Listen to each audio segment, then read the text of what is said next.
Mes sugrįžame. Ir ne bet kur, o į virtualią erdvę, mtv.lt svetainę. Čia mes važinėsime po Lietuvos miestus ir miestelius, bei žiūrėsime, kaip laiką leidžia vietiniai gyventojai. Galbūt vieną dieną sutiksime ir tave. Sveiki atvykę į Brolių teritoriją. Važiuojam.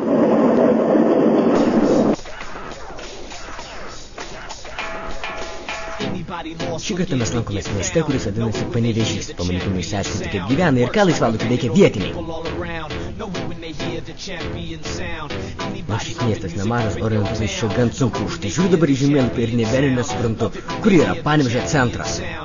Galbūt vietiniai darbininkai žinos. Atsiprašau, kur čia centras? Nu, centras ten.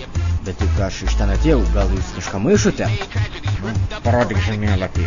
Žinote, man atrodo, mes abudu pasiklydome. Paklausiu babulkos, gal jis žinos?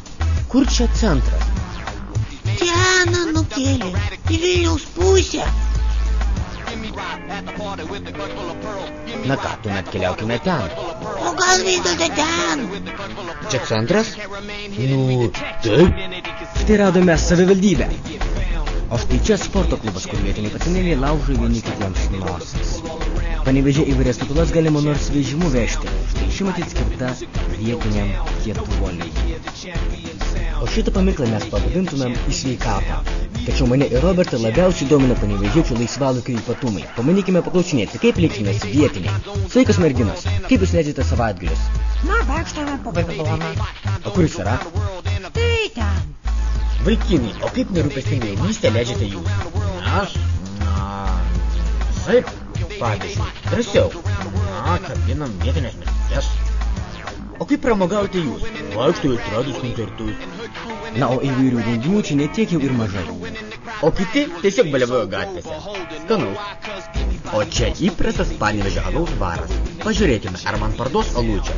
Alus nepilnamečiam neparduodamas. Teta, bet mano 22. O man 21. Panevėžiečiai gali didžiuotis, jų mieste irgi yra internetinių kavinių.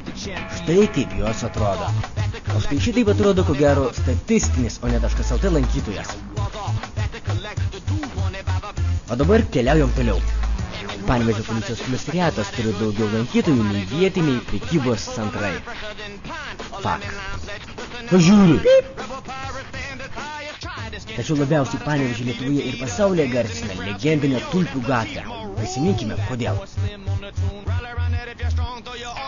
Pirmiausiai, šiame kvartale žmonės mielai imdavo kitų pinigus. Na, o vaikai jau nuo pat mažens mokome, kad tik smurtas ir agresija gali padėti išgyventi. Štai kaip tai atrodo iš šalies. O, atiduodas vaikai. Beje, bet Robertas nežinojo vietinių tradicijų ir nusprendė paklausti, kiek yra valandų. Vaikučiai pabiručiai, gal žinote, Tikiuosi, Roberto gerbėjai nematė šios scenos.